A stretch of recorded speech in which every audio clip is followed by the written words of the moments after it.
사랑하는 여러분, 오늘 우리는 느헤미야서의 위대한 여정을 함께 돌아보며 그 안에서 우리에게 주시는 하나님의 메시지를 찾아보고자 합니다. 예루살렘의 황폐함과 느헤미야의 소명. 이야기는 먼 옛날 페르시아의 수산궁에서 시작됩니다. 당시 왕의 술관원이던 느헤미야는 고국 유다에서 들려온 비통한 소식에 가슴을 칩니다. 사랑하는 예루살렘 성벽은 허물어지고 성문은 불탔으며 남아있는 백성들은 큰 환난과 능욕 속에 신음하고 있다는 소식이었죠. 이 소식을 들은 느헤미야는 그 자리에서 주저앉아 며칠 밤낮을 슬퍼하며 금식하고 기도합니다. 하늘의 하나님이시여, 저희 조상과 저의 죄를 용서하소서. 주께서 모세에게 약속하신 대로 저희가 범죄하면 흩으시겠지만 회개하고 주의 계명을 지키면 다시 택하신 곳으로 모으시리라 하셨사오니 이제 주의 백성을 긍휼히 여기소서. 그는 왕 앞에서 은혜를 입어 형통하게 해달라고 간구했습니다. 그의 마음은 오직 하나님의 도성과 백성을 향한 뜨거운 사랑으로 가득 차 있었습니다. 성벽 재건을 위한 왕의 허락과 준비. 하나님께서는 느헤미야의 기도를 들으셨습니다. 어느 날 왕이 느헤미야의 수심 가득한 얼굴을 보고 이유를 묻습니다. 크게 두려웠지만 느헤미야는 담대하게 조상들의 묘실이 있는 성읍이 황폐해졌음을 아뢰고 성벽 재건을 허락해달라고 간청합니다. 놀랍게도 아닥사스다 왕은 느헤미야의 요청을 기쁘게 들어줍니다. 뿐만 아니라 성벽 건축에 필요한 제목과 자신을 보호할 군대 장관과 마병까지 내어주며 그의 길을 축복합니다. 그러나 희망의 길에는 언제나 시험이 따르는 법이죠. 느헤미야가 예루살렘에 도착하자 주변 이방 족속들인 산발랏과 도비아는 이스라엘 백성이 다시 흥왕할까봐 심히 근심하며 견제하기 시작합니다. 예루살렘 성벽 재건과 외부의 방해. 예루살렘에 도착한 느헤미야는 밤에 은밀히 성벽의 폐허를 조사하며 백성들에게 성벽 재건을 제안합니다.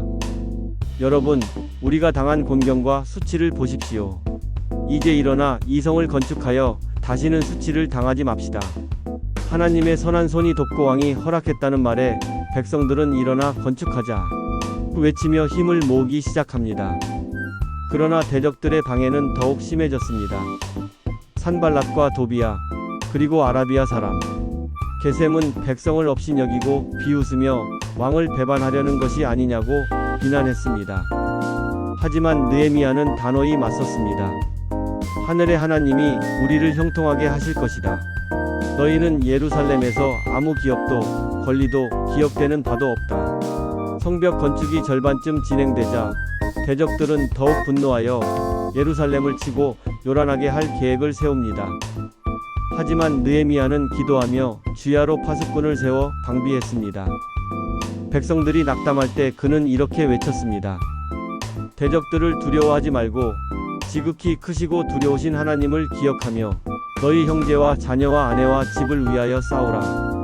결국 하나님께서 그들의 꾀를 패하셨고 백성들은 한 손에는 연장을 들고 다른 한 손에는 무기를 잡은 채 밤낮으로 쉬지 않고 성벽을 쌓았습니다.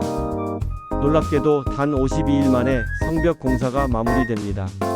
대적들은 이 역사가 하나님께서 이루신 것임을 깨닫고 크게 낙담했습니다. 성벽 재건은 단순히 돌을 쌓는 일이 아니라 하나님의 백성이 다시 일어서는 기적이었습니다. 내부 사회 문제 해결. 성벽 재건 후에도 느헤미야에게는 또 다른 과제가 있었습니다. 바로 백성들 내부의 문제였습니다. 흉년과 높은 세금으로 인해 백성들은 밭과 집을 저당 잡히고 심지어 자녀들까지 종으로 파는 비극이 벌어지고 있었습니다. 이 소식을 들은 느헤미야는 크게 노하여 귀족들과 민장들을 꾸짖습니다. 우리가 힘써 이방인에게 팔린 우리 형제들을 되찾아왔거늘 어찌 너희가 너희 형제를 팔려 하느냐? 느헤미야는 자신과 그를 따르는 자들까지도 이자를 받지 않고 돈과 양식을 꾸어 주었음을 밝히며 백성들에게 빼앗은 모든 것을 즉시 돌려주라고 명령합니다. 백성들은 그의 말에 순종하여 빼앗은 것을 돌려주겠다고 맹세하고 느헤미야는 이 약속을 어기는 자는 하나님께서 그 집과 산업에서 털어버리실 것이라고 경고합니다. 백성들은 아멘하며 여호와를 찬송하고 말한 대로 행했습니다.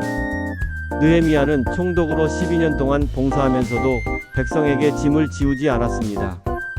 오히려 이전 총독들과 달리 자신은 하나님을 경외했기 때문에 총독의 녹을 받지 않고 백성을 섬겼습니다. 그는 성벽 공사에 힘썼고 그의 종자들까지도 함께 일하며 백성의 어려움을 헤아렸습니다. 율법 낭독과 언약 갱신. 성벽이 건축되고 문짝을 단 후 백성들은 수문 앞 광장에 모여 학사 에스라에게 모세의 율법책을 가져오기를 청합니다. 에스라는 새벽부터 정오까지 백성 앞에서 율법책을 낭독했고 레위 사람들은 그 뜻을 해석하여 백성에게 깨닫게 했습니다. 율법 말씀을 들은 백성들은 자신들의 죄를 깨닫고 울었지만 느헤미야와 에스라는 말했습니다. 오늘은 여호와의 성일이니 슬퍼하지 말고 기뻐하라. 여호와로 인해 기뻐하는 것이 너희의 힘이다. 백성들은 이 말대로 행하며 크게 즐거워했습니다. 그들은 율법에 기록된 대로 초막절을 지키며 여호수아 시대 이후 처음으로 초막에서 거하며 기뻐했습니다. 나아가 이스라엘 자손은 금식하며 자신과 조상들의 죄를 자복하고 모든 이방 사람들과 절교하며 견고한 언약을 세워 인봉합니다. 이 언약에는 이방인과 통혼하지 않고 안식일을 거룩히 지키며 빚을 탕감하고 성전세를 바치며 소산의 만물과 11조를 성전에 들여 하나님의 전을 버려두지 않겠다는 맹세가 담겨 있었습니다. 이는 단순히 규칙을 지키는 것을 넘어 하나님과의 관계를 회복하고 그분께 온전히 순종하겠다는 백성들의 결단이었습니다. 예루살렘 거주민 배치 및 추가 개혁. 성벽 봉헌식은 기쁨과 감사로 가득했습니다. 레위 사람들은 악기를 연주하고 노래하며 찬송했고 백성들은 큰 제사를 드리며 하나님이 주신 즐거움에 기뻐했습니다. 느헤미야는 곡간을 맡은 자들을 세워 제사장들과 레위 사람들에게 정당한 몫이 돌아가게 함으로써 하나님을 섬기는 자들이 생계 걱정 없이 사역에 전념할 수 있도록 했습니다. 그러나 느헤미야가 잠시 바벨론으로 돌아간 사이에 또 다시 문제가 발생합니다. 대제사장 엘리야십이 하나님의 성전뜰에 도비야를 위한 큰 방을 마련하여 성전을 더럽힌 것입니다. 느헤미야는 돌아오자마자 도비야의 세간을 내어 던지고 방을 정결하게 하여 성전 용품을 다시 들여놓았습니다. 또한 레위 사람들이 받을 몫이 주어지지 않아 모두 밭으로 도망간 것을 알고 느헤미야는 민장들을 꾸짖어 하나님의 전이 어찌하여 버린 바 되었느냐 질책하고 레위 사람들을 다시 불러 모읍니다. 온 유다는 곡식과 새 포도주와 기름에 11조를 곡간에 들여놓으며 다시금 하나님께 헌신합니다. 느헤미야는 또한 안식일을 범하는 백성들을 강하게 책망하고 안식일에는 성문을 닫고 물건을 사고 팔지 못하게 합니다. 그는 조상들이 안식일을 범하여 재앙이 임했음을 상기시키며 안식일을 거룩하게 지킬 것을 명령합니다. 마지막으로 느헤미야는 이방 여인과의 결혼으로 인해 자녀들이 유다 방언을 못하고 혼합된 문화를 가지게 된 것을 보고 분노합니다.